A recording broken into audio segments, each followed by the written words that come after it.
Recording in progress, para que quede esta charla grabada.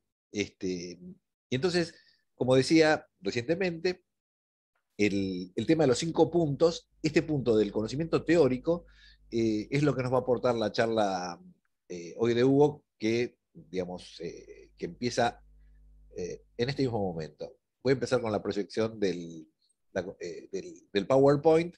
Denme un segundo que conecto y comparto pantalla. Y Hugo, te cedo la palabra. ¿Te presenté bien, más o menos? Decime. Perfecto, muchísimas gracias, Mario, y gracias por la invitación. Bueno. Voy a tratar de condensar lo más rápido que pueda las cosas que necesito decirles. Ya te agradecí, Mario, a vos y a tu equipo docente por esta invitación y también a todos los que están conectados en este momento. Cuando hablamos contigo acerca de la oportunidad de esta charla, y te propuse hablar de teoría de la arquitectura, y me pediste que me fijara que este año ustedes van a abarcar el tema de la composición. Yo voy a tratar de referirme a ambas.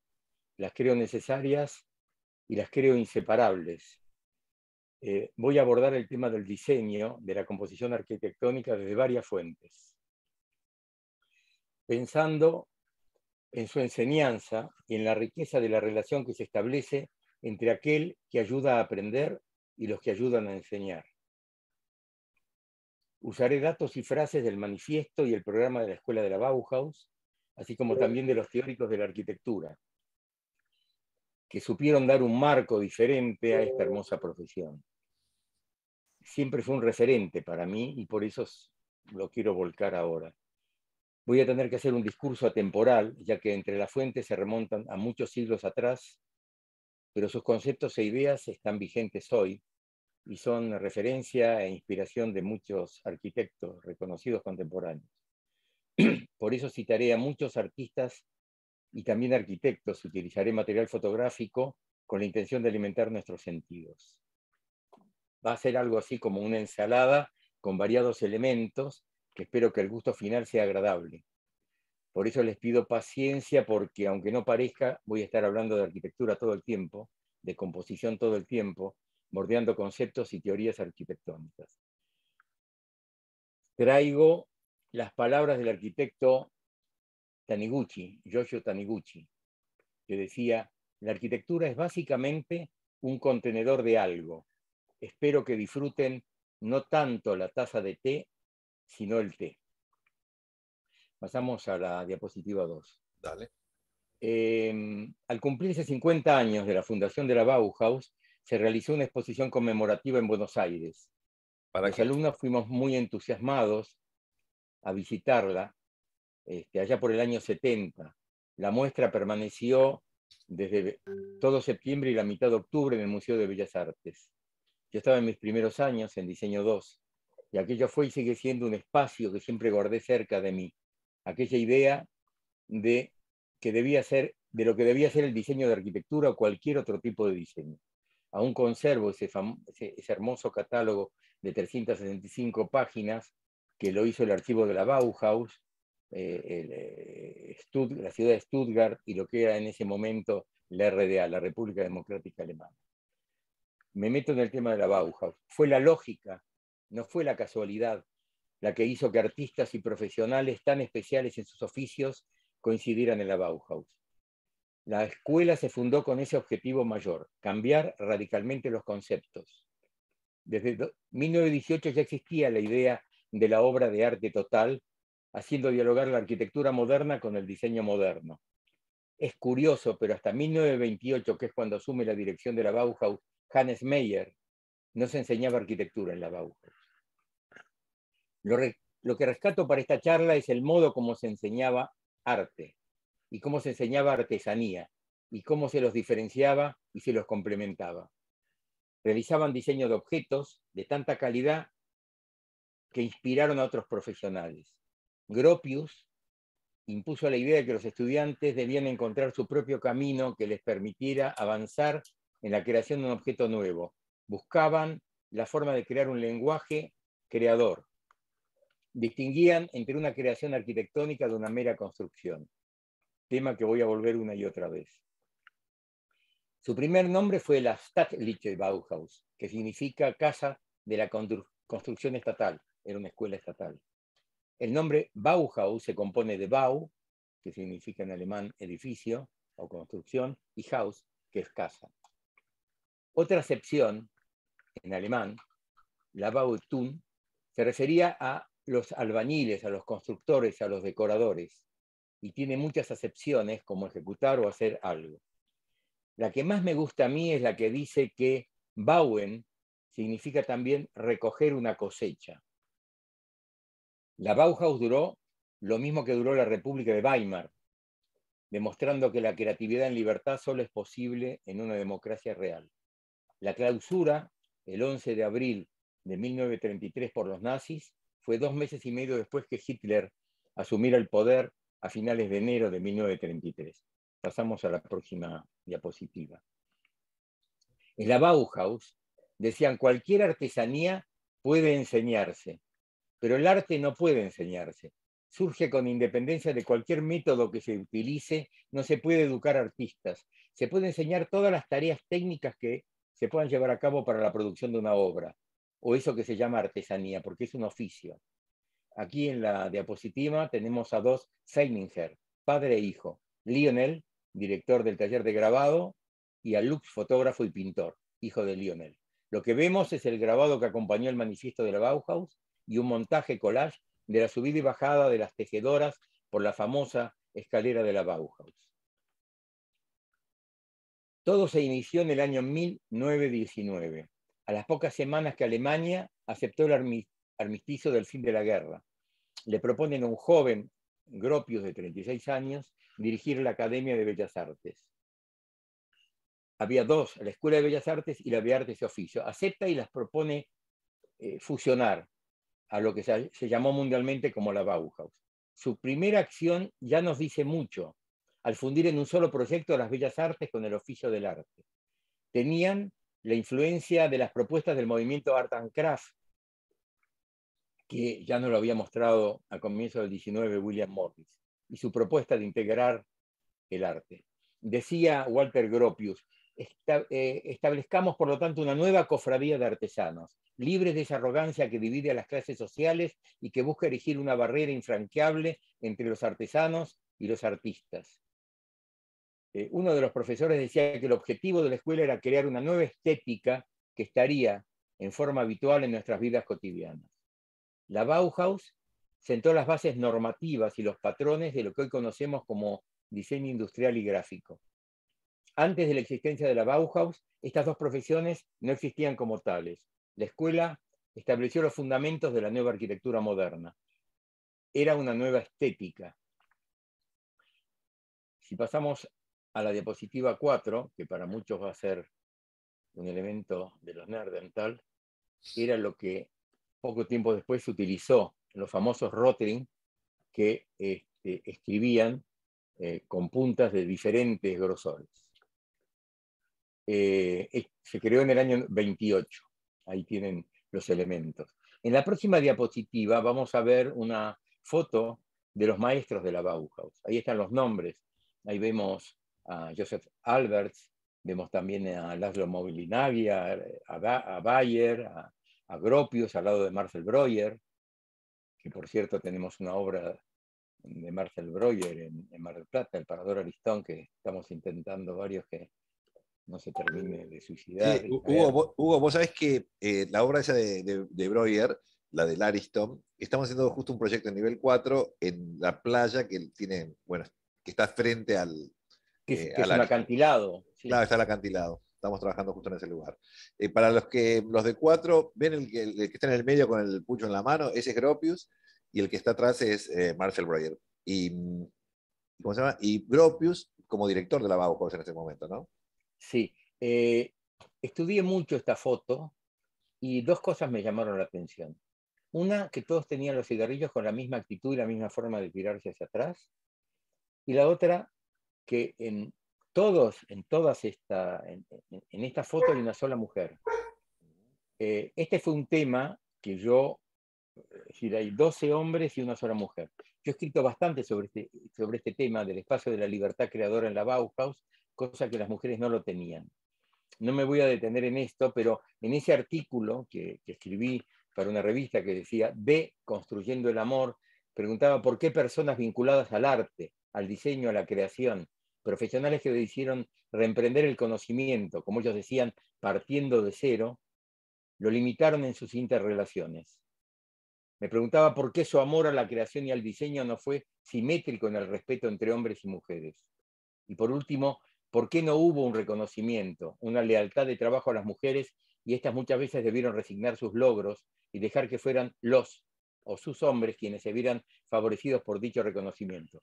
Podríamos hablar de Lily Reich y podríamos hablar de Mies van der Rohe, pero no es este el momento. Volvemos a nuestro hilo discursivo. En los cursos introductorios se recomendaba actuar con suavidad. Los primeros meses de la Bauhaus era un periodo de prueba, se lo llamaba de prueba o de ocio, para que pudieran mirarse, probarse, observarse. Decían, si se le permite al principiante aclarar sus pensamientos, se le ahorrará muchos rodeos y decepciones. La actitud del profesor no debe ser de corregir, como dice el diccionario. Corregir lo hace quien cree que lo que dice es correcto, sino que será orientadora y asesorando en la introducción a la naturaleza del medio artístico. De su manifiesto extraje estos textos, el manifiesto de la Bauhaus. Las viejas escuelas de bellas artes no pueden despertar esa unidad. ¿Cómo podrían hacerlo si el arte no puede enseñarse? Las escuelas deben volver a convertirse en talleres. La escuela está al servicio del taller y un día será absorbido por este. Hay que recuperar los métodos artesanales en la actividad constructiva. Hay que elevar la potencia artesanal al mismo nivel que las bellas artes. Por lo tanto, no habrá profesores y alumnos, habrá maestros, oficiales y aprendices. Vamos a las 6. El artesano y el artista. Haciendo abstracción del momento en que fueron anunciados, tomo los dos términos más influyentes en la educación de aquellos años 20, el artesano y el artista, y la idea de unificar de todas las artes y todas las artesanías dentro de la misma escuela. El objetivo era llegar al desarrollo personal desde el trabajo en grupo. Un personaje importante, Johannes Itten, que fuera arquitecto, pintor, diseñador, profesor y escritor, decía: reconocí que cada crítica y cada corrección actúa de manera ofensiva y destructiva sobre la confianza en uno mismo, que el estímulo y el reconocimiento del trabajo realizado favorece el desarrollo de las propias fuerzas. Tenía en ese momento 31 años. También decía: la forma más comprensible y definible es la geometría, cuyos elementos básicos son el círculo, el cuadrado y el triángulo. En estos elementos formales encuentro su origen toda forma posible. Estas formas son visibles para el que ve, aunque son invisibles para el que no ve nada. Diapositiva 7. Esto lo podemos ver en la India, en la ciudad de Jaipur. Es un conjunto armónico con una decisión formal. Es el observatorio astronómico Jantar Mantar, que significa instrumentos para calcular en la ciudad de Jaipur, como dije, en la India. No se detecta en estas formas un capricho formal, sino una decisión formal.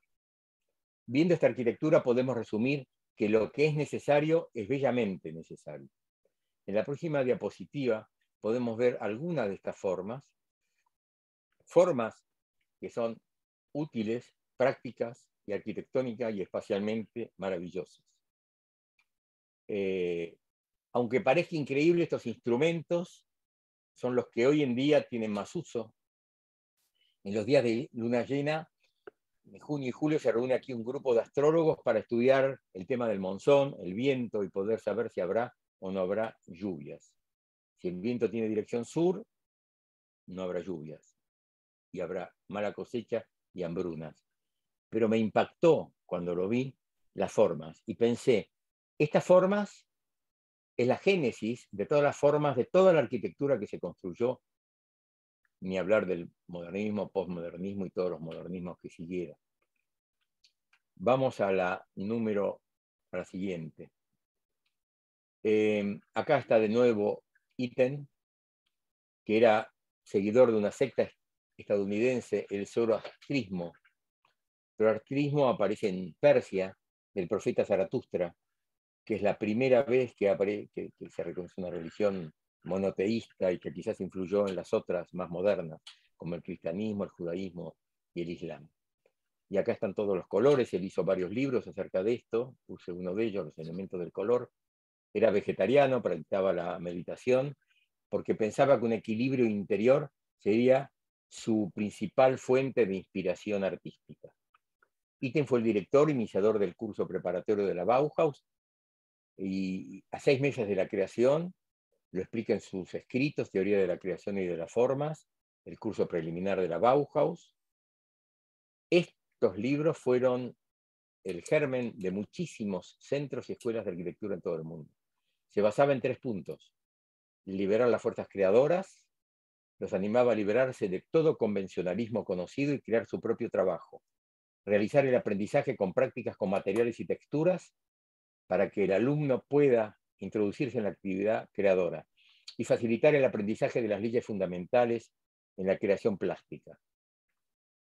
Su misticismo y su personalidad influyeron en sus alumnos, que se alejaron de los alumnos de los profesores de la Bauhaus, como Gropius o Laszlo Moholy-Nagy, que se orientaban más a la producción masiva, lejos de la producción artística individual. Por supuesto, Itten tuvo que dejar la escuela, estuvo 3 años y medio allí. Vamos a hacer el primer descanso, si pasás la próxima diapositiva, que es con Norman Foster. Está bien. Hugo, te comento que hay, justo hoy Jorge Iribarne me comentaba que hay una, yo vi alguna parte de la serie, hay una serie que creo que se llama Bauhaus, que es la historia de básicamente está desde el punto de vista de una de las estudiantes de la Bauhaus, y aparece Itten y aparecen todos, o sea, difícil tener un tipo así de docente en primer año, supongo, ¿no? Un zoroastrista. Bueno, estamos en los años 30, era una escuela rompedora, eran programas rompedores, perseguidos por los nazis, por eso cambió a Weimar de Dassault, y tuvieron muchos problemas hasta el cierre definitivo. Pero sí, el personaje, no me gustaría despertarme una siesta y encontrármelo al lado. Esto que puse como descanso de Norman Foster, y busqué una frase de él que dice que como arquitecto diseñas para el presente con una conciencia del pasado por un futuro que es esencialmente desconocido. Bueno, es para mí uno de los mejores arquitectos Y aparte es zurdo. del siglo pasado. Aparte es zurdo, dibuja con la izquierda. Es zurdo. Como Paul Brezicki y como yo. Y hay una Dos gotas de agua. hermosísima obra de él con mi amigo y ex socio Minón, que es lo que iba a ser un banco, y que ahora creo que es el Palacio Municipal, Claro. ahí frente a Parque de Patricio. No, porque digamos que, hagamos una pequeña reseña también, ya que es el descanso, que Hugo, Edgardo Minón, Pablo Stulberg, Nathanson, me estoy olvidando de Nevani, ¿no? Nevani, sí. Fueron un estudio de la década del 70-80, ganadores de concursos, pibes que ganaban todos los concursos, digamos. Él integraba una de esas bandas de pibes, de enfants terribles, ¿no?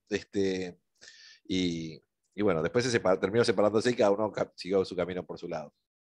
Pero vamos a la próxima imagen.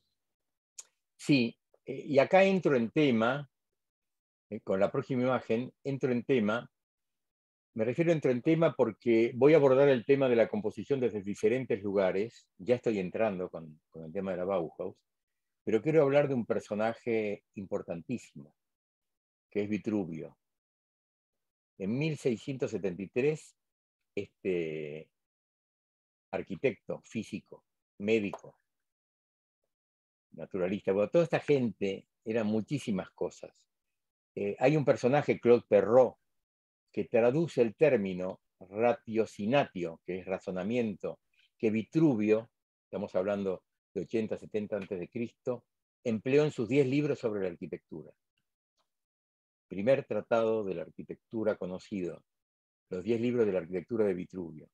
Marco Vitruvio Polión. El razonamiento posiblemente sea un don tan incomparable como arriesgado, es la capacidad de pensar en libertad. Decía, el razonamiento y la razón nos facilitan la argumentación. La teoría, cuya raíz teo significa ver, la entendemos como razón y el argumento como la obra. Cuando reflexionamos, argumentamos y creamos, ya que tenemos la capacidad de elaborar ideas sobre lo que pensar, sobre esas ideas que enriquecen nuestro saber, nuestro ver, nuestro mirar y nuestro observar. La teoría contiene un pensamiento crítico que se alimenta de nuestra capacidad de contemplar y está ligado a un lenguaje sin el cual no podríamos explicar nuestro pensamiento. Vitruvio no concebía despegar la teoría de la praxis, ya que la teoría debe seguir o debe servir, mejor dicho, para realizar un trayecto que nos conduzca a una realidad construida. Esto no es mío, estas ideas las dice Pancho Lerner, compañero mío en la facultad, en su libro Arquitectura en Teoría, y esboza estas preguntas. Un libro maravilloso, Arquitectura en Teoría de Lerner. ¿Por qué las cosas son como son? ¿Hasta dónde la forma se relaciona con la cultura? Por ejemplo, los romanos seguían patrones claros en las construcciones de todo lo que realizaban, técnicas claras, rígidas y procedimientos claros, sea para hacer una calzada, un edificio, una muralla. Tenían los textos de Catón el Viejo y hay un personaje, Marco Terencio Varrón, que escribió más de 500 obras de las que se conocen solamente 55, y que dice en sus trabajos que el hombre creó las palabras porque se encuentra frente a acciones u objetos cotidianos que requieren que le pongan un nombre, y mencionaba la existencia de decenas de tratados de arquitectura romana. Ninguno de esos tratados sobrevivió como tal. Lo que sí sobrevivió fueron casi 2000 años de sabiduría constructiva. En su historia natural, Plinio el Viejo, al que conoceremos por todo el tema de Pompeya y Herculano, cita a Vitruvio como un referente al hablar de los órdenes y hablar de las albañilerías, entre otros temas. En 1414, ya me voy al Renacimiento, se descubre una copia manuscrita del Tratado de Vitruvio, pero sin sus dibujos, y despierta nuevamente el interés por la arquitectura romana. Es recién en 1490 que Leonardo da Vinci realiza su famoso dibujo, que es el hombre de Vitruvio. Vitruvio Polión redactó los 10 libros, que hablábamos de los 10 libros de la arquitectura, y es el tratado más antiguo conocido. Explicita todo lo necesario para conocer el oficio del arquitecto ingeniero. Con un gran saber explica cómo localizar agua, cómo planificar ciudades, trata de cánones arquitectónicos, astronomía, relojes solares, o como hacía Leonardo da Vinci, acerca de la construcción de máquinas de guerra. En la próxima diapositiva volvemos a la Bauhaus. Walter Gropius y al manifiesto y programa de la Bauhaus. El fin último de toda actividad plástica es su construcción. Decorar los edificios fue antaño la más noble tarea de las artes plásticas, ya que constituían elementos inseparables de la gran arquitectura. Los arquitectos, pintores y escultores deben volver a conocer y concebir la naturaleza compuesta de la edificación, tanto en su totalidad como en sus partes. Este mundo, estoy citando a la Bauhaus, de diseñadores y decoradores que solo dibujaban y pintaban debe convertirse de nuevo en un mundo de gente que construye. Y hacía un llamado: arquitectos, escultores, pintores, todos debemos volver a la artesanía. No existe un arte como profesión, como no existe ninguna diferencia entre el artista y el artesano. El artista es un perfeccionamiento del artesano. Como un deseo, casi como un rezo laico, decía: deseemos, proyectemos, queremos todos juntos la nueva estructura del futuro en que todo formará un solo conjunto. Arquitectura, plástica, pintura, un día se elevarán hacia el cielo de las manos de millones de artífices como símbolo cristalino de una nueva fe. Tengo desarrollado el programa de la Bauhaus, pero yo creo que va a llevar mucho tiempo. Pasemos a la 3. Muy rápidamente, los objetivos de la Bauhaus era preparar arquitectos, pintores, escultores, y que sean artesanos hábiles y artistas y creadores independientes. Querían fundar una comunidad de trabajo, tan diferente a lo que quería Hitler, compuesta de maestros y aprendices, que sean capaces de crear obras arquitectónicas completas con construcción, acabados, decorados, equipos que respondan a un mismo espíritu. Decían que el arte nace por encima de todo método, no es susceptible de aprendizaje como lo es en cambio la artesanía. La forma de enseñanza es evitar toda rigidez, dar prioridad a la actividad creadora, libertad a la individualidad con un riguroso estudio. Proponía elaborar proyectos arquitectónicos utópicos y trayendo las características de las villas y edificios del Renacimiento, decía, habrá colaboración con todos los maestros y aprendices, arquitectos, pintores, escultores, en todos los proyectos, con el fin de influir conjuntamente sobre todas las partes integrantes de la arquitectura. Bueno, estos círculos era el alcance de la enseñanza, de afuera para adentro. Bueno, este sería un tema interesante para verlo en detalle. Básicamente comprendía todas las ramas prácticas y científicas de la creación plástica, arquitectura, pintura, escultura. Se preparaba a los alumnos en 3 aspectos: la formación manual artesanal, la gráfica y pictórica, la científica y teórica, y se dividía la enseñanza en 3 cursos: aprendices, oficiales y maestros. Esto da para hablar mucho de la Bauhaus. Vamos a la 14, si te parece, Mario. Dale. En la 14 nos metemos en el tema de la teoría y la práctica de la arquitectura, y sobre las ideas sobre qué pensar. Ustedes tienen este tema de la composición este año y quisiera hablar de eso. A los seres humanos siempre les han importado las relaciones y las proporciones, y buscaron módulos como referencia ellos mismos. Por ejemplo, ese dibujo que ven de los egipcios hicieron sus tratados de relaciones y proporciones, donde el módulo era el puño. La altura del hombre desde la planta de su pie hasta la mitad de la frente era de 18 puños. Luego tenemos la Grecia clásica.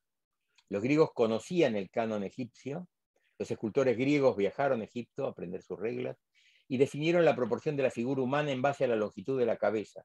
Así el cuerpo tenía 7 veces la altura de la cabeza, menos los colosos, que eran estatuas que tenían que tener 8 veces. Por último, en la Roma clásica, Vitruvio describe en el siglo I después de Cristo la relación entre las medidas corporales. El rostro debe ser la 10ª parte de la longitud del cuerpo y la cabeza la 8ª parte de la longitud del tórax. Durante el Imperio Bizantino en 1355 se siguió empleando las unidades antropométricas que usaron los griegos y los romanos, pero indicadas en palmos. Pasamos a la diapositiva 15. ¿Te puedo hacer un comentario sobre esta? Sí. Que me interesó.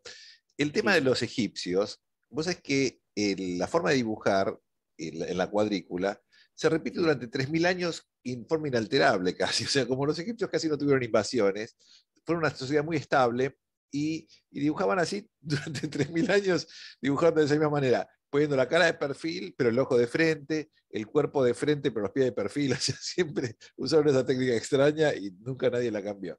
Sí, sí, así estamos bien, decían. ¿Para qué vamos a andar cambiando, no? Bueno, pasamos a la siguiente. Estamos siguiendo con el tema de las proporciones. Es en el Renacimiento, en 1480, que Leonardo da Vinci estudia Vitruvio. Ya hablamos de Vitruvio. Donde la altura del hombre es igual a la distancia entre sus brazos extendidos con el centro de su sexo. Homo ad quadratum, se llamaba eso. Cuando tiene el centro en el ombligo, el hombre queda encerrado en un círculo. Homo ad circulum. Leonardo da Vinci opinaba que una vez desarrollado el individuo, la altura del hombre bien proporcionado sería 10 veces la altura, la medida de su rostro. El tema de las proporciones, que fue un tema clave en el siglo XV y XVI, pasa a un segundo plano en el barroco. Y 2000 años después, Le Corbusier propone el retorno a la medida humana y su propuesta de módulo de la arquitectura en su modulor. Su figura simétrica, que la dibuja el escultor Subirach, hace una utilización de esas medidas. Lo he hecho muy rápido, he salteado muchas cosas, pero la preocupación del hombre por construir de acuerdo a las medidas humanas, a las proporciones y a la armonía, fue constante en esos 2000 años.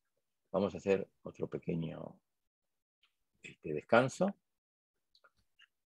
Y acá vemos al amigo Frangheri, que dice: Ante cualquier proyecto, estudio todas las posibilidades que se me ocurren tras analizar detalladamente un amplio abanico de elementos, empezando por los deseos del cliente y acabando en el detalle, pasando por la definición formal y el control del presupuesto. Durante 2 meses le doy vueltas a todo eso en mi cabeza. Luego un día me pongo ante la mesa y toda esa información se convierte en un dibujo que fluye automáticamente desde el cerebro hasta el papel, pasando por la mano y el lápiz. Así nace mi arquitectura. Quiero hacer un comentario. Estoy absolutamente convencido que Frank Gehry hizo ese dibujo después de... Lo que no sé es cómo hizo el Guggenheim, pero... Bueno, dicen que Clorindo hacía lo mismo. Todos hacíamos lo mismo.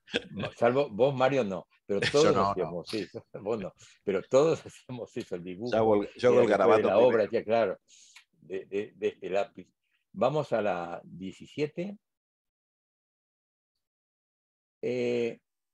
Arquitectura con mayúsculas. Cuando hablé al comienzo, que Mario me habló de la composición, le dije que yo quería hablar de la teoría de la arquitectura. Por eso me refiero a ambas, teoría y composición. Las creo inseparables, necesarias. La arquitectura algunas veces es espontánea, otra basada en las tradiciones, y tuvo desde sus inicios no solo desarrollos prácticos, sino también teóricos. Muchos desarrollos teóricos han sido el refugio y germen intelectual de gran parte de las construcciones que nos rodean hoy en día, algunas para bien, otras no tanto. Me referiré brevemente a varios tratados y también a una obra de referencia por su importancia. Los estudios de Vitruvio, Alberti, un personaje esencial, y Palladio y la Villa Rotonda. Creo que este es un homenaje a estos enormes personajes, y a partir de aquí lo que sigue es una descripción de cada tratado. Voy a tratar de ser muy breve, que han sido claves en la historia de la arquitectura. El primero es el de Vitruvio, que ahí veo que está con B larga, que no corresponde. Ni el talento sin el estudio, ni el estudio sin el talento pueden formar un buen arquitecto. Su tratado sobre la arquitectura es el más antiguo que se conserva de la antigüedad clásica. Según Vitruvio, la arquitectura es una imitación de la naturaleza. Como las aves construyen sus nidos, los seres humanos construyen su vivienda a partir de materiales naturales, construyendo así un refugio contra los elementos. Marcus Vitruvius Polión, Vitruvio, fue arquitecto de Julio César y autor del Tratado de Arquitectura, que se conoce como los 10 libros de arquitectura, escrito posiblemente entre los años 27 y 23 a.C., se inspiró en teóricos helenísticos y trata de órdenes, materiales, técnicas decorativas, color, construcciones, etc. Es famoso por afirmar en su libro que ciertos edificios públicos deben exhibir 3 cualidades. Deben ser sólidos, útiles y hermosos. Influyó profundamente en los artistas, pensadores y arquitectos, entre ellos Luis Battista Alberti, Leonardo da Vinci y Miguel Ángel. Lo hicieron en forma armoniosa y dieron un sentido a las proporciones, tomando como unidad la mayor obra de arte, que es el cuerpo humano. El famoso dibujo del cuerpo humano de Leonardo da Vinci, que está en la Galería de la Academia en Venecia, está basado en las indicaciones y proporciones dadas por Vitruvio. Las ilustraciones originales de la obra de Vitruvio no han sobrevivido, por eso Daniel Bárbaro, un personaje fundamental en el desarrollo de Andrea Palladio, utilizó los dibujos que realizó especialmente Andrea Palladio. Vamos a la 18. Acá aparece este personaje que quiero estudiar muchísimo, porque me parece central en la historia de la arquitectura, y sus 10 libros de edificatoria. Es León Battista Alberti. Es de 1404, vivió unos 68 años. Fue uno de los humanistas más polifacéticos e importantes del Renacimiento. Fue arquitecto, fue tratadista, matemático, poeta, criptógrafo, lingüista, filósofo, músico, arqueólogo, como eran en el Renacimiento. Quizás el primer teórico del Renacimiento. Buscó en las reglas tanto teóricas como prácticas su fuente de inspiración para volcarla en varios tratados como de Statua, de Pictura y el tratado que más nos interesa, de Aedificatora, donde aborda todos los aspectos técnicos y prácticos relativos a nuestra profesión. La obra se publicó 3 años después de su muerte, en 1485. Está dirigido a un gran público con formación humanista y toma como modelo los 10 libros de arquitectura de Vitruvio que en aquel momento circulaban en copias manuscritas aún sin corregir. Utiliza el término consimitas, que traducido nos dice acerca de la justa medida, es decir, cuando no sobra ni falta nada. Es el concepto que hace que veamos algo bello y no sepamos por qué. Cualquiera no está preparado, dice, para desarrollar la actividad arquitectónica. Hace falta una especial sensibilidad y preparación. Bueno, esto lo dice un genio del Renacimiento, en fin. De Pictora lo dedica a Brunelleschi, aborda el tema del dibujo. En el libro 3 habla del artista, ya no como artesano, basado en la técnica, sino como un intelectual, basado en las matemáticas y la geometría. Conjuga economía de medios, belleza y armonía. Uno de sus logros más importantes fue haber podido adaptar los elementos clásicos al mundo arquitectónico del Renacimiento. Cuando muere, en 1472, Leonardo da Vinci tiene 20 años. Es fácil entender de dónde sacó Gropius la base de la Bauhaus y donde muchísimas escuelas de arquitectura hoy, de donde sacan la base de la enseñanza de la arquitectura. Como Alberti era además de humanista un erudito, decía cosas como esta, pero no lo tomen en serio, ¿eh? El que quiera llamarse arquitecto deberá ser ingenioso y aplicado, pues ni el talento sin el estudio, ni este sin aquel, pueden formar un artífice perfecto. Será instruido en las buenas letras, diestro en el dibujo, hábil en la geometría, inteligente en la óptica, instruido en la aritmética, versado en la historia, filósofo y médico. Bueno, no le den bola. Después hay otro tratado que no lo conozco bien, que es de un tal Pellegrino Prisciani, que tomó textos y fragmentos de Alberti y de Vitruvio. Y luego aparece un personaje importante, que ya lo mencioné, Daniele Bárbaro, con Andrea Palladio, que realiza una interpretación del Tratado de Vitruvio. Vamos a la 19. En esta vemos un tratado que muchos han estudiado, que son las reglas de los 5 órdenes de la arquitectura de Vignola. Vamos a la próxima diapositiva, que es los 4 libros de la arquitectura de Andrea Palladio. En ese momento los libros eran sinónimo de capítulos, no es que hay 4 libros, hay un solo libro con 4 capítulos. Se puede comprar una edición con un texto actual y es muy interesante. Cuando fui a Vicenza a ver casi 19 obras de Palladio, varios meses antes me tomé el trabajo de leer los 4 libros de la arquitectura de Palladio, porque él habla de sus obras, no cómo fueron construidas, sino cómo él las concibía. Y después miraba cómo eran las obras y recalcaba lo que faltaba, lo que sobraba, trabajo que a mí me sirvió mucho. Bueno, Andrea Palladio, los 4 libros de la arquitectura, ya vimos la diapositiva. La próxima diapositiva. Acá Bueno, aparece un personaje hago un importante. comentario, Hugo. Sí, sí. Aparte, les comento que Hugo es librero, heredó de su padre, digamos, la librería, la CP67, que era el. CP67 Curso venía un preparatorio. curso preparatorio del 67. Que, y bueno, y seguís con el tema editorial y continúa la No, el tradición. que sigue con la librería es Ah, Guillermo, es mi Guillermo. hermano. Yo cuando Está vine ahí. en el 88 a España, hice primero una distribuidora de libros y después una editorial. Editamos muchísimo, mucho. Más de 600 libros.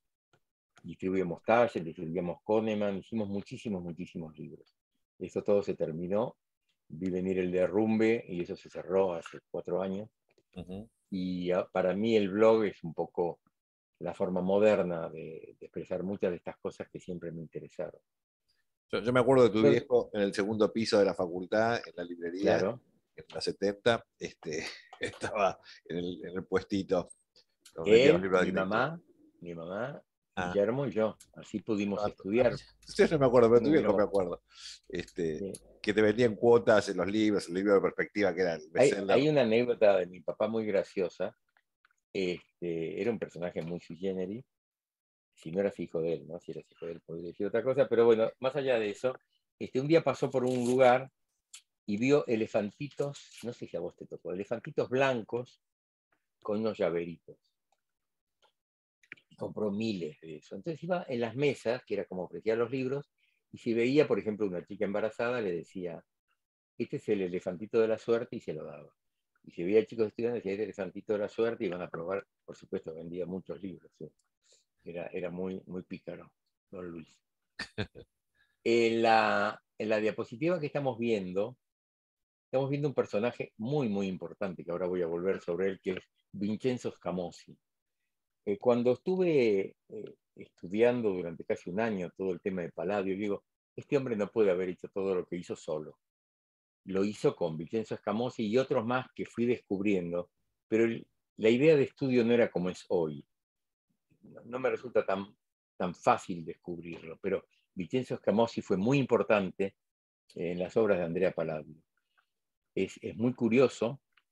Él escribió La idea de la arquitectura universal, un libro fundamental, y es muy curioso porque esa ciudad murallada con puntas está construida. Está construida. Yo no la conozco, vale la pena ir a verla. Yo creo que en este momento entra en escena Vincenzo Scamozzi, y digo entra en escena porque él tuvo mucho que ver con el Teatro Olímpico. Creo, Mario, que parte de tu gente tiene que hacer un teatro. Vincenzo Scamozzi fue un importante arquitecto del Renacimiento, quizás el tercero en una lista que incluye a Andrea Palladio y a Baldassare Longhena, es el autor de la Basílica de Santa María de la Salute. En la próxima, bueno, algo me gustaría decir de este teatro. Ahí se ve en esa axonométrica, se ve todas las gradas, se ve la estatuaria de arriba, y el frente, donde comienza otro edificio. Cuando se inauguró, se iba a inaugurar y se hizo este escenario en papel, en cartón, que es Tebas. Hay en el escenario 5 calles y hay 2 más que se ven en los costados. Son 7 calles. Se dio la obra solamente, Edipo de Tebas se dio solamente 2 veces. Consideraron, se llama Olímpico, había una asociación olímpica que Andrea Palladio era socio. Se consideró que en el teatro la gente podía llegar a decir cosas no controladas, entonces solamente sirvió para encuentros musicales, de disertación, pero no teatro. Estuvo cerrado. Este teatro fue el primer teatro cerrado en la historia de los teatros. Vamos a la próxima. ¿Para dónde está? ¿Este dónde está? Está en Vicenza, era parte de una edificación medieval. Cuando entras no podés darte cuenta qué es lo que vas a ver, y cuando entras a ese lugar todo de madera, es absolutamente maravilloso. No sé cómo conseguí una entrada para escuchar un concierto que no sé ni lo que tocaron. Si caminás por esas calles que representan Tebas, que no se anuló la obra, no se dio más, pero el escenario quedó hasta hoy, 500 años. Vas caminando, el suelo sube, las paredes fugan, el techo baja, o sea que cuando empezás a caminar mide varios metros, 6 metros. Pero cuando llegas al final te toca la cabeza. Es un trampantojo, es una ilusión, es absolutamente maravilloso. Al estilo Borromini Eh, y Bernini. es absolutamente maravilloso. En la próxima diapositiva vamos a poder ver un poco más de esto. Scamozzi estudia el Tratado de Vitruvio en la interpretación de Bárbaro y Andrea Palladio. Digo que estudia porque este teatro se le da a Andrea Palladio el mismo año de su muerte, en 1580. Y es Scamozzi el que hace este escenario. Yo me imaginé un diálogo, me imaginé a Scamozzi diciéndole a Andrea Palladio, Andrea, tenemos que hacer un escenario que sea algo más que un telón y algunas cosas, tendríamos que representar la ciudad. Y que Andrea Palladio le decía, bueno, ¿y de qué manera? Bueno, fugándolo, entonces que los personajes pueden salir por una de las 3 puertas centrales y las 2 laterales, porque las calles se comunicaban entre sí por atrás. No sé si hablaron de eso, pero lo hizo. Y lo hizo de una manera que es maravilloso. Es un complejo medieval preexistente. Vuelvo a repetir que esto está cubierto, nunca antes los teatros griegos y demás no eran cubiertos. Tiene, yo creo que se le debe a Palladio el sentido real del espacio y a Escamozzi las perspectivas y las escenas fijas. Hay un juego ahí, una ilusión óptica de un proyecto genial. Si pones la perspectiva, la foto anterior, la diapositiva, vamos a ver, el anterior, vamos a ver un plano donde se ve el frente del escenario, donde se ven 1, 2, 3, 4, 5 calles, la última termina en un grano que se ve desde el exterior, y después hay 2 laterales en los costados. Todos hablan de 5 calles, pero son 7 en realidad. Un teatro maravilloso para estudiar. Ya vimos la siguiente. Bueno, si pones las otras, podemos hablar un poco.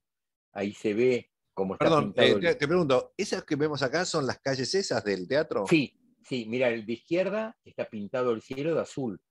Las esculturas están hechas de un material de madera, van fugando. La última es más pequeña que la arriba, no es producto de la distancia. O sea, Si lo que vos vos ves, mostrás ahí es el camino que sube y hace la ilusión de lejanía, digamos. claro, sube el suelo, Sí. fugan las paredes, Ah. fuga el cielo azul, construye algo que nos llega hasta el cielo. Bueno, esto lo hizo Escamozzi. Sí, pero la capella Espada, creo que es la de Borromini, hace el mismo efecto, ¿no? Que pone el gladiador al fondo, que está en Roma, en el. Ahí no me acuerdo la plaza. No sé si la tenés esa. ¿De qué? No, pero ¿de De qué año es? Borromini. Borromini Este es de tiene. 1580. Y Borromini debe ser 1600, claro. Debe ser un poco. Sí, Unos años bueno. después, que le sacaron macheteo de Le ahí, habrá me parece. hecho, yo creo que Borromini le hizo un homenaje a Ah, Escamozzi. le macheteó alguna idea. Sí. Eh, hay otra diapositiva. Me estoy apurando mucho, estoy usando mucho tiempo, Mario. Venimos bien. Lo tenemos Bueno, previsto hora de arribo 20:30. ok, perfecto. Vamos a hablar Perdón, de hago un comentario ya. Muchas cámaras prendidas, cosa que me parece buena, porque vos ves el auditorio que tenés, podés verlo, ¿verdad? ¿O no lo No, viste? porque estoy mirando tu diapositiva, que fue maravillosa, la que hizo tu hija, y la mía, que es donde yo tengo referenciado en qué momento te tengo que pedir. A Claro, ver, pero pero bueno, lo hay puedo muchas ver, cámaras sí. prendidas. Pediría que prendan más cámaras, que está bueno que verlos en acción, ver toda la gente, porque somos casi 200 personas en este momento, ¿eh? ¿Hay 200 personas? Bueno, Así que ojo con lo que decís. no, sí. No me lo tendrías que haber dicho. Tendrías que haber dicho, Ahora te va a estamos temblar la voz. en petit comité.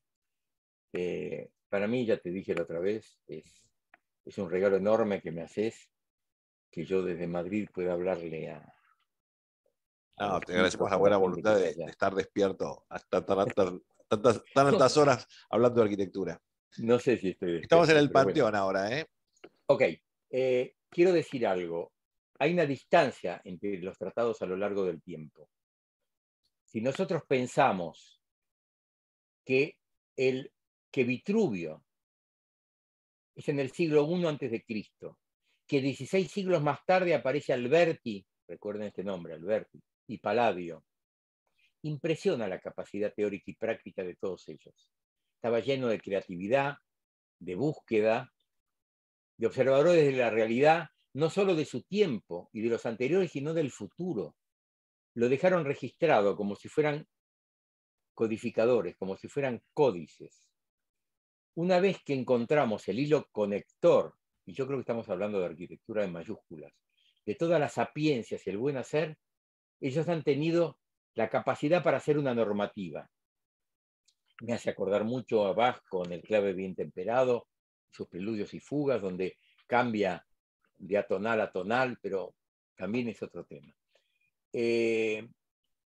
La antigüedad fue el modelo a adoptar, fue la escuela arquitectónica del Renacimiento. Todas estas obras entusiasman, todos estos tratados entusiasman. El lenguaje entusiasma porque es un lenguaje que parece moderno, cambia quizás el contexto, pero el lenguaje es el mismo. Es como si fuera un envoltorio que ayorna, que se adapta, que por ahí cambia la melodía o el ritmo, pero hablamos de lo mismo. Quisiera redondear todo lo dicho con una obra que creo resume todo lo anterior. Podría haber puesto la Acrópolis, podría haber puesto la capilla de Nuestra Señora de Haut en Royam, de Le Corbusier. También pensé en el Panteón de Agripa, que es maravilloso, pero tengo un especial cariño por la Villa Capra, la Villa Rotonda, y qué duda cabe que el Panteón ha inspirado a Palladio en esa su obra mayor. Estamos en el Panteón. El Panteón. Y vamos ahora a la próxima diapositiva para hablar de esta obra de la Villa Rotonda. ¿Qué eran estas villas? Al decir de los historiadores, Neumann y de Sel, este tipo de villas, inventadas y codificadas por el mismo Palladio, reunía un número de diferentes edificios que tenían distintas funciones, que se fundían en una homogénea y armoniosa unidad. Era una nueva ambición arquitectónica, una nueva concepción de belleza. Tengo que pedir disculpas. Estoy mostrando la única obra de Palladio que no puede tener una barchesa, que no puede tener una construcción auxiliar de campo, que fue cuando se fueron de Venecia debido a la guerra, por todo el tema de la ruta de Oriente, y se fueron al interior, se fueron a Vicenza y ponían sus palacios con los barcheses, que eran los lugares que conocían. Acá no se pudo hacer porque tiene 4 frentes, pero Scamozzi lo pone en el acceso. De las más de 20 villas que Palladio proyectó en la región, este es uno de los más célebres. Es célebre por la coherencia racional de Palladio, por su geometría, por su longitud, por su altura, por su enorme conocimiento de las obras teóricas de Vitruvio y de Alberti. Recordemos que ya había estudiado y dibujado la interpretación del Tratado de Vitruvio junto a Daniel Bárbaro, cuando encontraron el Tratado de Vitruvio pero sin sus dibujos, que los hace Andrea Palladio y lo escribe y lo edita Daniel Bárbaro. Es en esta villa donde supo aplicar sus teorías a un edificio concreto. Aplica en la rotonda su concepción del clasicismo. En 1565, cuando el sacerdote Almerico regresa a su ciudad natal, le encarga a Palladio un proyecto de su futura casa, una villa sofisticada, lo que él llamaba un refugio para la meditación y el estudio. Se construyó entre 1567 y 1570, muy cerca pero fuera de los muros de la ciudad de Vicenza, en la cima de una pequeña colina. Palladio tenía 58 años, era muy conocido y su obra muy reconocida. Me da unas ganas de hablar de las obras de Palladio en Vicenza. La Villa Rotonda hace indudablemente, se inspira en el Panteón. Se la conoce también por los nombres de quien fueron sus propietarios, cosa normal en esa época. Se la conoce como Villa Capra, cuando los hermanos Capra la reciben en 1591, y le encargan a Scamozzi que la complete con las nuevas dependencias, que es la barchese o la construcción auxiliar que hace de uno de los accesos, porque el acceso principal no es por donde uno ahora puede ir, sino que era desde el río, que ahora está más lejos, porque era una casa para recibir. También se llamó Villa Almerico Capra o Villa Capra Valmarana, ya que en el siglo XX fue restaurada por la familia Valmarana de Venecia. Mario di Valmarana, hasta su muerte, que ocurrió a los 81 años, fue un arquitecto experto en las obras de Palladio. Fue profesor emérito de arquitectura en la Universidad de Virginia. Tenemos que pensar hasta dónde llegó Andrea Palladio en Monticello. La villa fue la residencia de su familia por más de 2 siglos. Su ambición declarada fue preservar la rotonda para que pueda ser apreciada y que maraville a futuras generaciones. Es en 1994 que se le incluye con varios edificios de Vicenza como patrimonio de la humanidad. Podemos ir a otra planta, creo, a otra diapositiva. Vincenzo Scamozzi seguramente fue la figura más importante, como ya mencioné, después de Eugene. Agregó las barcheses separados del cuerpo principal porque no lo podía poner, es una obra que tiene 4 frentes y ningún lateral. El complejo incluye además la capilla familiar que la hizo Vincenzo Scamozzi con su padre, que era carpintero y arquitecto también, Gian Domenico Scamozzi. Quiero mencionar algunas particularidades. Palladio incluye a la rotonda en su tratado, por eso le digo que uno lee los 4 libros de arquitectura, lee lo que él quiso hacer y después lo que se hizo. Y dice que es un edificio cuadrado simétrico, inscrito en un círculo perfecto.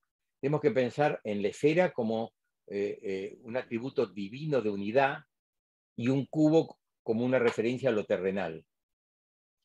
En esa época la cúpula era utilizada para las iglesias, pero Palladio la usa en esa casa particular cubriendo la sala central. El acceso a cada una de las 4 fachadas es por amplias escalinatas que llegan a una galería, es una logia, un pasaje con arcos, y enfatiza un pronao jónico y un frontón decorado con esculturas que representan, no podía ser de otra manera, a divinidades griegas clásicas, flanqueadas en sus costados por ventanas simples. A medio nivel más abajo están los servicios. Gira la planta 45 grados respecto a los puntos cardinales para que las habitaciones principales tengan un asoleamiento similar. El interior es tan espléndido como el exterior. La decoración de la villa llevó mucho tiempo y en algunos casos no se conoce a los artistas y artesanos que trabajaron. El lugar más especial es sin duda la sala central circular.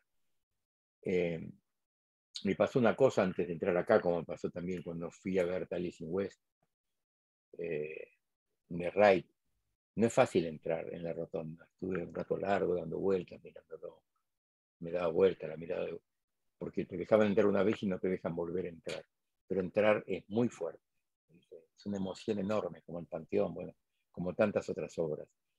Perdón, Hugo. Sí, ¿Cómo, sí. cómo encontrás la entrada? ¿Cómo sabes cuál es la entrada si son 4 iguales? La entrada está marcada por el acceso, que está marcado con un portón, desde el único lugar que podés entrar. Está en un territorio muy grande, marcado con muros. Y cuando entras, tenés a la derecha la barquilla de Scamozzi y a la izquierda todas unas columnatas y vas subiendo hasta que llegas a la entrada, que no sé cuál de ellas es. Yo ni sé por dónde entré. Claro, No pero sé que es raro que al tener 4 caras iguales, con la misma escalinata, la misma columnata y demás, buscando ese aspecto de simetría, en realidad lo que es contradictorio con la idea de marcar un acceso, por ejemplo, que debe ser un tema que vino mucho después. En ese momento no sería una preocupación de Palladio. Así como Palladio, marcar un acceso. Pensemos en la Villa Bárbaro, ya que hablábamos de Bárbaro. Tiene el Palacio Central, tiene la Barchese que están a los costados, tiene arriba de un lado el reloj solar, del otro lado los palomares, porque las palomas era lo que permitía comunicarse. Entrabas por cualquier lado, no había.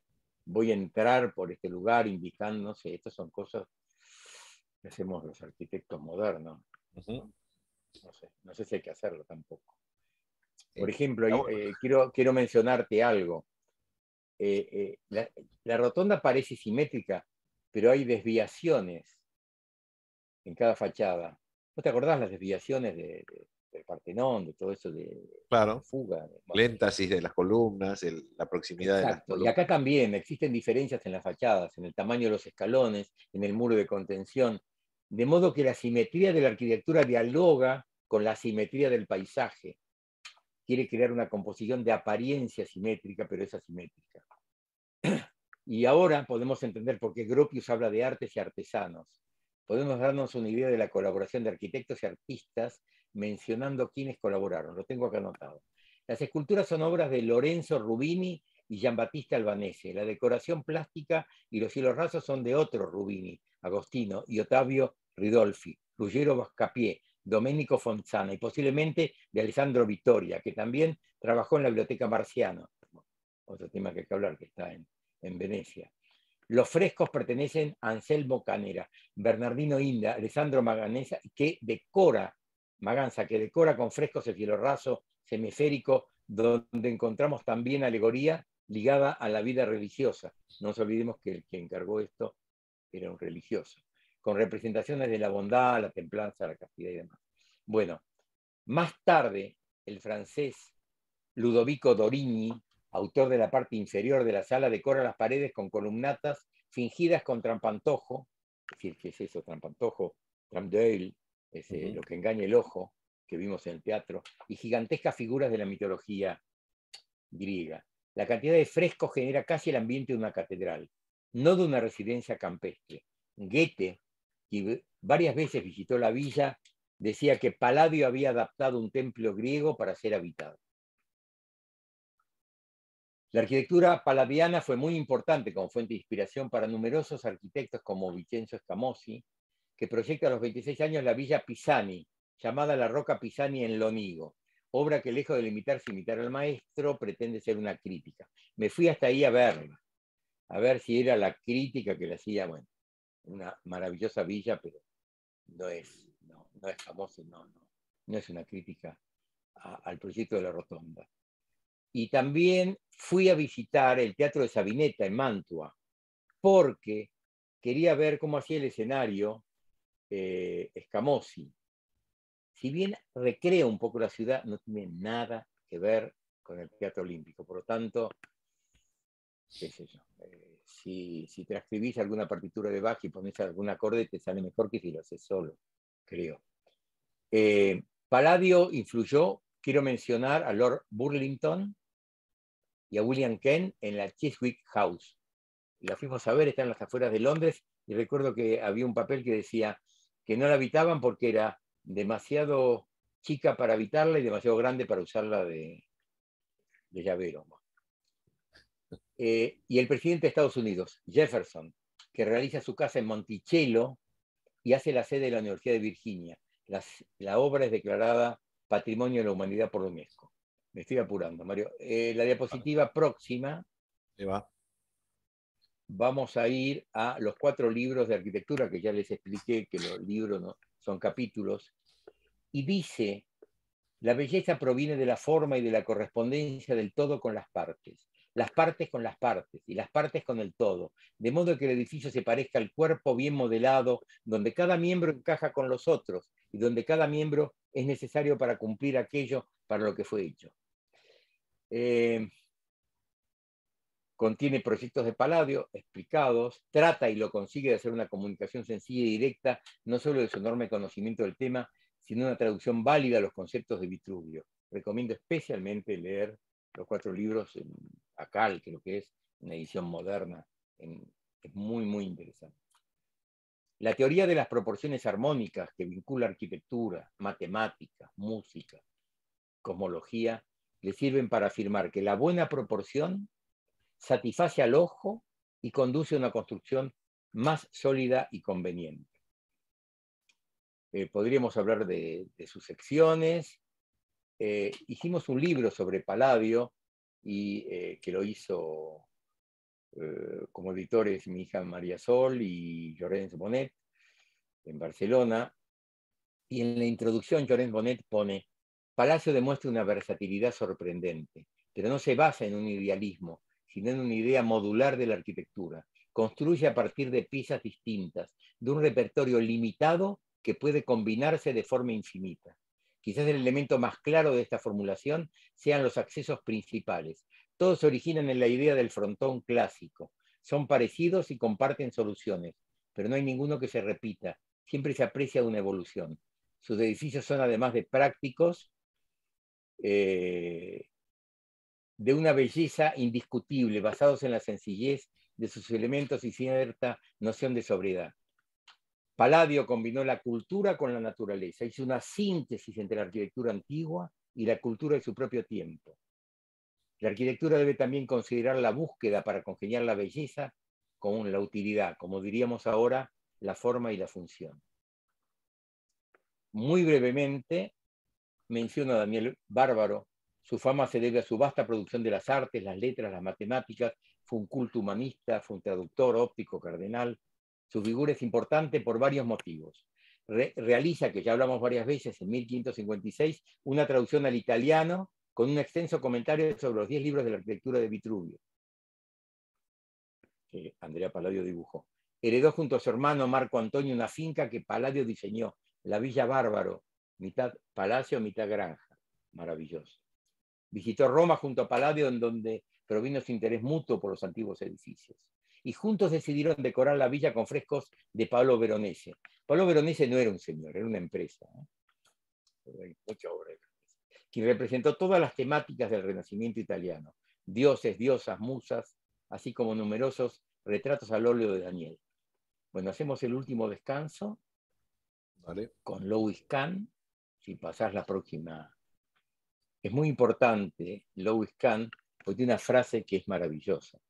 Dice que la arquitectura no existe, que existe la obra de arquitectura. Decía que el ladrillo le estaba hablando, le estaba diciendo que no perdiera esa oportunidad. Esto me recuerda una anécdota de mi hermano cuando hizo el libro de Mario Roberto Álvarez, que cuando fue a verlo a Mario Roberto Álvarez le comentó en el camino que había visto una obra muy fea, muy desagradable, fuera de escala, no sé. Y Mario Roberto Álvarez le dijo, qué lástima, perdí una oportunidad de hacer una buena obra. Pasamos a la siguiente diapositiva de un personaje muy respetado, que es Rafael Moneo, que dice que dibujar es pensar. Y acá ya estoy llegando al tema central. Pienso que la composición es en parte teoría de la arquitectura, en parte historia de la arquitectura, de lo que aconteció. La historia es de alguna manera un telón de fondo. Aprendemos leyendo arquitectura, aprendemos viendo arquitectura, pensando en arquitectura y sobre todo conociendo las teorías que nos permiten relacionar el todo con sus partes y las partes con el todo. Llegamos a soñar en clave de arquitectura, hablamos con conceptos arquitectónicos y visualizamos nuestro entorno con esas claves. La composición arquitectónica es la síntesis que precede al proyecto. La composición arquitectónica proveerá siempre más que un camino a seguir, mientras que todo proyecto es una toma de decisión. Pensar la arquitectura es la materia de la composición arquitectónica.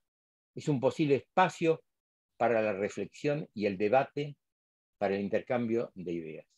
Puedes poner, quedan 3 diapositivas. La próxima. Hace unas semanas, ya te mencioné lo del Camino de Santiago, mi amigo y casi hermano, diría Edgardo Minón, me trajo a Madrid el número de la revista 1 en 100 con una selección de sus obras. En la entrevista comenta, la forma de proyectar es con mi imaginación. El dibujo a mano alzada me ayuda, pero no es necesario al comienzo de un proyecto. Me gustan los dibujos inacabados, confusos, donde uno puede ver muchas continuaciones de la idea y así ver más, imaginar más.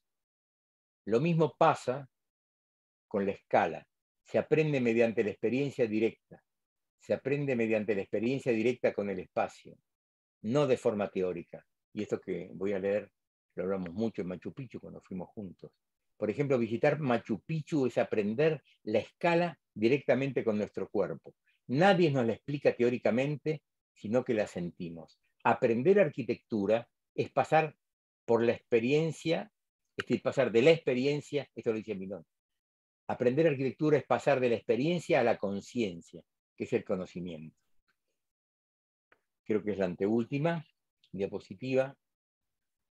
Dicen que el recorrido que realiza el alumno, que lo convertirá en futuro arquitecto, empieza a hacerlo desde el momento en que desea ser arquitecto. No es el premio final al esfuerzo de 6 o más años de estudio.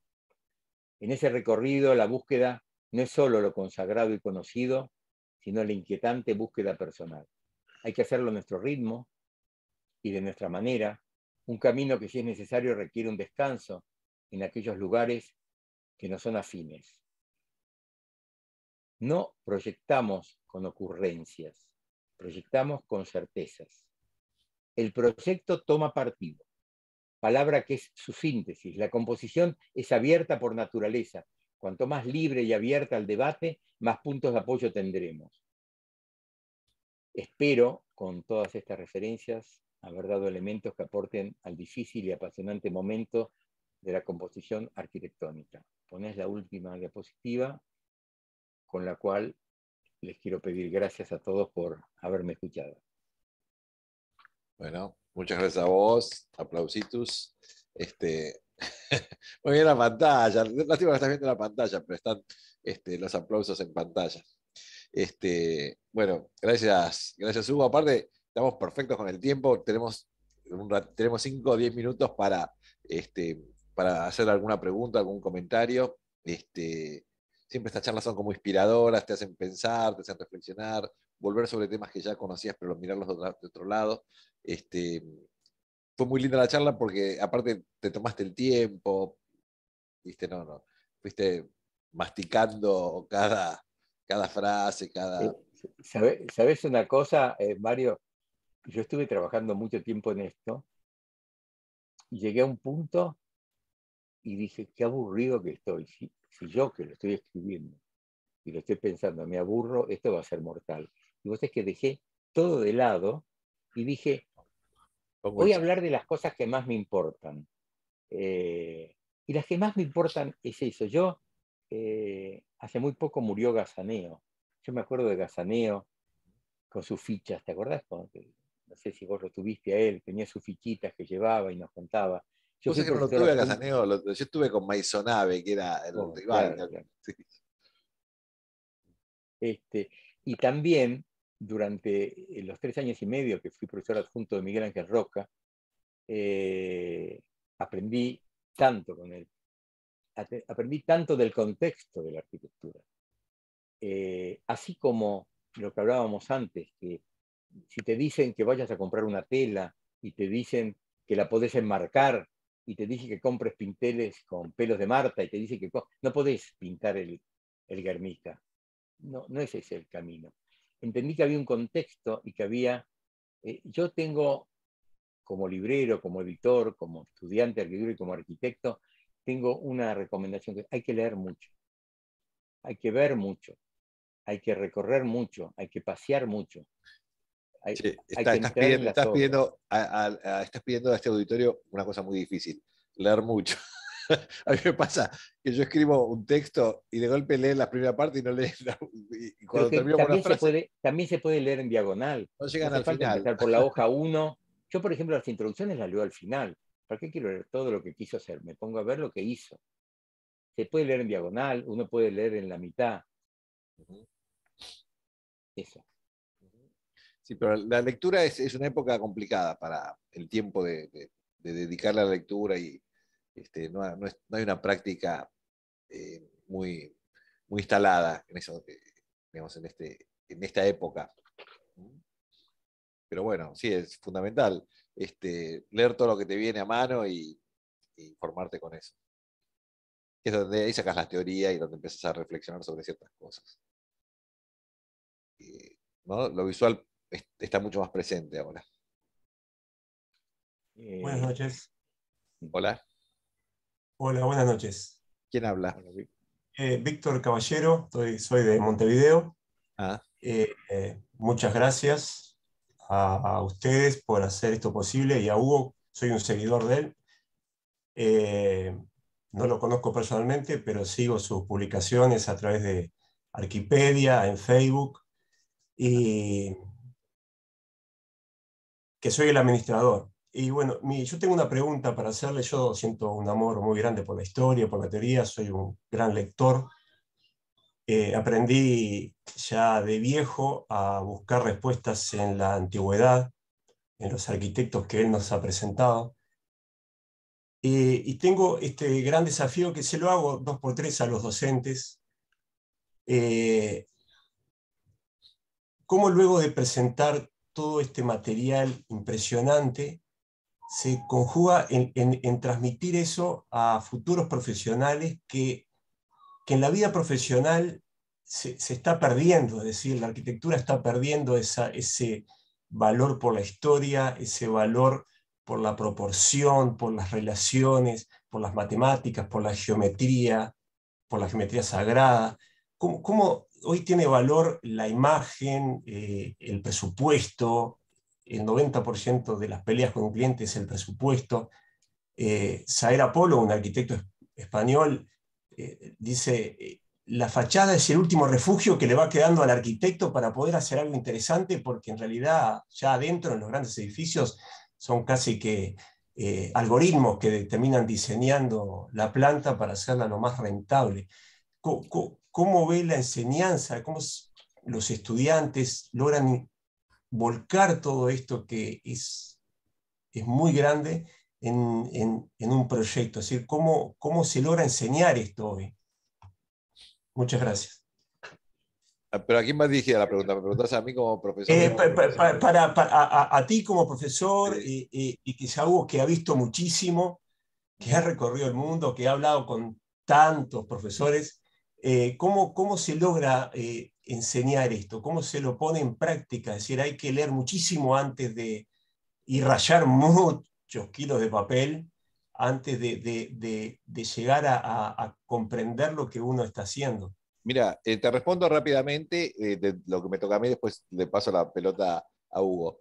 Esta charla que estás presenciando tiene que ver con esto que vos detectás, que tiene que ver con que cuando Hugo habla de los 4 libros de Palladio o el Tratado de Viñola o digamos, o los escritos de Vitruvio, son cosas que para nosotros son totalmente desconocidas, pero no eran desconocidas para los Gropius, ni para Le Corbusier, ni para Frank Lloyd Wright. O sea, todo el movimiento moderno aprende arquitectura de esa forma. Cuando nosotros aprendemos de Le Corbusier o de Wright, y no sabemos de dónde venía todo lo que hacían. O sea, nos perdimos una parte, no nos contaron esta parte de la historia. Por otro lado, o sea, ellos lo hacían y nosotros miramos eso último, pero no vimos de dónde venía. Por eso estamos como haciendo una especie de ir para atrás y mirar, che, pero esto que hacemos nosotros en realidad tiene que ver con esto. Lo que vos decís de la fachada, por otro lado, era en realidad el estilo y la forma de trabajo de los que estamos mirando. La planta no era tan importante. La planta me parece a mí que empieza a tener importancia recién en el siglo XX, y donde nosotros como estudiantes siempre lo que corregimos son plantas. Y cuando llega el momento de la entrega, muchas veces dicen, che, bueno, hagamos la fachada. No era lo que pasaba con la arquitectura del Renacimiento, donde la composición era básicamente los estilos, y un término que es muy interesante, se llaman los órdenes de la arquitectura. Es lo que pone orden al desorden, que es nuestro laburo, en definitiva, como arquitectos, de ordenar el caos. Por eso yo siempre jodo con el tema de que Dios es el primer arquitecto, porque era el que ordenó y creó el mundo. Para los masones, en definitiva, es eso. Eso es mi parte de la respuesta. Ahora le cedo la palabra a Hugo. 2 comentarios. Lo de Saera no le creas mucho, porque la terminal marítima de Japón, si hizo una fachada, se la hizo a Dios. Es uno de los proyectos más inteligentes que he visto, ese manto verde donde te metes dentro, que lamentablemente no se podía entrar si no tenías un ticket, pero lo que se ve de ahí es fantástico. También tenemos otras obras por acá, por Madrid, y lo iba a hacer. Pero más allá de lo de Saera, yo me acuerdo de una discusión que permanece todavía y que yo creo que es parte de un chiste con Pablo Stulberg. A mí me encanta el Guggenheim de Frank Gehry, de Bilbao, y él hace una crítica acerca de la banalidad de la arquitectura y qué es lo que significa la arquitectura. Y yo le decía a Pablo que para mí la arquitectura era lo que consiguió el edificio. Lo que consiguió el edificio es cambiar una ciudad. Y me parece que es demasiado pedirle a un edificio que cambie una ciudad. Cambió una ciudad por la cantidad de gente que fue, claro, por supuesto, es el Guggenheim, el contenido, pero cambió la ciudad, hizo poner puentes, donde al lado, yo lo conozco desde que se empezó a construir, que había un lugar para depósito, donde estaban los camiones y maniobraban. Lo que quiero decir es que a veces los edificios tienen importancia no por su diseño, sino por la importancia que tienen como tales, cómo lo recibe el conjunto de la población. Nosotros en el estudio no queríamos tener esos problemas y nos dedicamos a trabajar en concursos. Tuvimos suerte, ganamos varios. ¿Por qué? Porque en el concurso vos planteabas lo que te parecía el mejor proyecto. A mí siempre me pareció que cuando uno ganaba un concurso, no había ganado el estudio, sino que había ganado ese proyecto. Porque después podías hacer, no sé qué sé yo, ganábamos 1 cada 10 que nos presentábamos, poco menos quizás, por tantos concursos no hicimos, haber ganado 4 o 5. Pero me acuerdo que uno de ellos, que era el Centro de Educación Especial, que vino Viñoli al estudio, y nos dijo que el premio que habíamos ganado era porque habíamos dado respuesta al programa de arquitectura.